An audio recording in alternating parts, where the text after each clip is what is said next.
Welcome to This Explainer. Today, we're taking a seriously fascinating journey into human psychology, economics, and some deeply ancient philosophy. We're unpacking a really compelling piece of source material titled The Square and the Scale: Masonic Lessons in Human Fairness. Now, I want to kick things off by having us think about a massive assumption that we hear all the time in modern society. You know the one, the idea that human beings are fundamentally just creatures of cold calculation. The prevailing thought out there is that we are ruthlessly pragmatic, that if we're offered a profit, literally no matter what it is, we'll just naturally take it because, hey, more is more, right?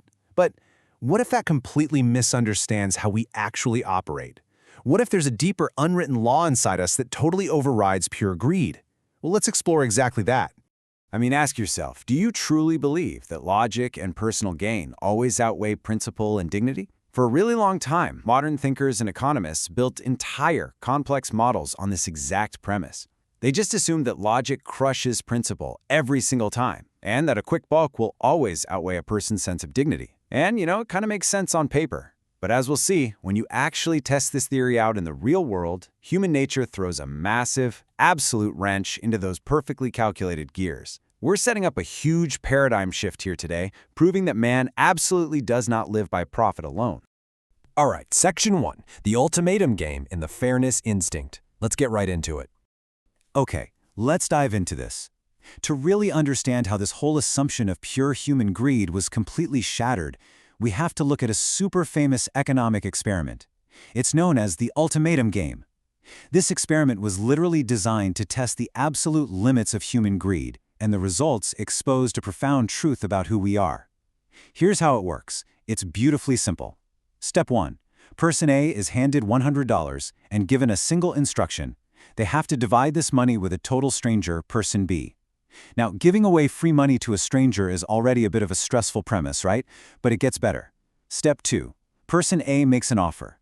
They choose exactly how much of that $100 to give away. And here is where the power dynamic becomes incredibly interesting. Step 3. Person B has only two choices. They can accept the offer, and boom, both people walk away with the cash. Or, person B can wield absolute power and reject the deal entirely. If they reject it, the money is taken back, and neither person gets a single cent. The whole shebang vanishes. So let's think about what pure, cold economic logic dictates here. If you're person A and you assume person B is just this entirely rational robot driven only by profit, you're going to offer a highly unequal split. You'd probably keep $90 and offer person B just $10. Why? Because pure math says that for person B, $10 is better than $0. Even one single dollar is mathematically better than nothing. The whole assumption rests on the idea that the second person will accept literally anything over walking away empty-handed. But here's where the theory falls apart in spectacular fashion. When offered an insulting amount, like $5 or $10 out of 100, human beings consistently defy cold logic. Again and again, they look at that free money and they say, nope, they reject it. They walk away. Actually, think about it. Would you take the $5 from a guy keeping 95? Most people wouldn't. They deliberately choose $0 for themselves just to ensure that the jerk making the unfair offer also gets zero. They willingly, enthusiastically sacrifice their own financial comfort just to destroy the unequal deal. The reason people reject the money boils down to what modern psychology calls the fairness instinct. It's this deep, undeniable resistance to exploitation. A person can endure a lot of things, hardship, exhausting labor, terrible loss. But what we absolutely struggle to endure is deliberate unfairness. We have this innate willingness to sacrifice our own comfort to defend justice. And as our source material highlights, centuries before economists ever gave this a fancy scientific name, the ancient institution of Freemasonry recognized this exact instinct. They called it the moral law written upon the heart. Which brings us to Section 2, Tools of Masonic Equity. This is such a fascinating intersection between modern behavioral economics and ancient philosophy. Look, long before scientists were running the ultimatum game in fancy university labs, the craft understood that you simply cannot build a lasting institution, or a lasting character for that matter, without prioritizing fairness over pure advantage. And they used tools to teach this. These aren't just dusty historical artifacts, they are profound psychological metaphors. Take the 24-inch gauge. That's used to teach balance and proportion in how someone spends their time and energy.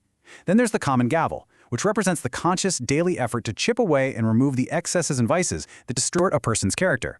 But above all, there is the square. The square's explicit purpose is to remind an individual to deal justly with all mankind. Notice, it doesn't say to deal profitably or to deal strategically, it says justly. Honestly, the square is one of the greatest rebukes to pure selfish logic ever conceived. It acts like a giant stop sign. It forces a pause. It forces a person to look at an action or a business deal or a social situation and ask a completely different question than the world usually asks. It stops you in your tracks from asking, hey, can I get a benefit from this? And demands that you instead ask, is it right? It requires ensuring that the scales are balanced, because as we just saw with the Ultimatum Game, when people believe the scales are corrupted, the entire system is at risk of blowing up. Moving on to Section 3, the tragedy of imbalance. So what actually happens when this instinct for justice breaks down? When the square is totally ignored? The source material examines this for the concept of the unfair lodge. But frankly, this applies to literally any organization, business, or community where the balance of fairness is lost. When fairness disappears, tragedy and decay inevitably follow.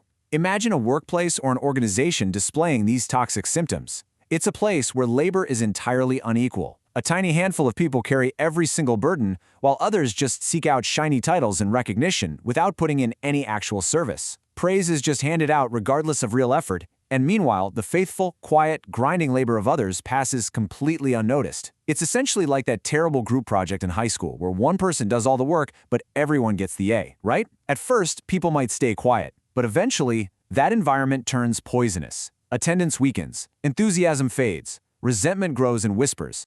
And this connects directly back to what we just learned. Remember why people reject the $5 in the Ultimatum Game? Because men will sometimes destroy value merely to punish injustice. When the human soul recognizes a profound imbalance, people don't just sit around and complain forever, they withdraw. A person who feels exploited will just stop participating. They will literally walk away from the table. And when the good, hardworking people walk away, that unfair offer ends up harming not just the recipient, but the entire system. The whole thing crumbles. So the crucial point is this: justice is structural stability. We so often think of justice as a form of charity or, just being a nice person, but it's not. It is the literal, physical, structural foundation required for survival. A community or a company might survive poverty or internal disagreements or a few difficult years, but it absolutely cannot survive perceived injustice. Without fairness, the structure ultimately, inevitably collapses. To combat this inevitable collapse, the source introduces another incredibly powerful Masonic concept, the wisdom of the level. The great corrective to the danger of imbalance is remembering that everyone meets upon common ground. Now, let's be clear, the level doesn't erase reality. It doesn't pretend that everyone has the exact same talents or the same wisdom or the same station in life. But it guarantees that regardless of those worldly differences, dignity belongs equally to everyone. Worldly titles fade and authority passes, but that shared human dignity, that remains unshakable. Which brings us to a core belief that creates an enduring bond between people. I may not always receive reward, but I will receive fairness. This is the absolute foundation of genuine trust. It's the secret sauce that separates a true brotherhood or a deeply connected community from just a mere corporate hierarchy or a political machine. When people truly, deeply believe they will be treated fairly, it generates massive trust. And trust, as it turns out, is the true currency of any lasting institution. Now for Section 4, the Masonic Paradox. And this brilliantly illustrates the climax of our explainer today. We arrive at what is called the Masonic Paradox. This is the ultimate, epic conflict between the standard operating procedure of the world, which is heavily driven by greed and maximum extraction, and the philosophy of restraint and structural equity. The standard advice of the world tells us to maximize our personal advantage, right? Take as much as you can, squeeze every last drop out of the deal. But the philosophy of the craft replies with willing restraint. Take only what is due. It's a completely different metric for success. It's rooted in the deep understanding that taking more than your fair share ultimately destabilizes the very ground you're standing on. We see this paradox even more clearly when we look at how victory is defined. The world says that if you can get away with it, hey, it is a victory. If you can legally or technically secure an advantage over someone else, you won. But this ancient wisdom fundamentally shifts the definition of winning, because if your win violates harmony, it is actually a defeat.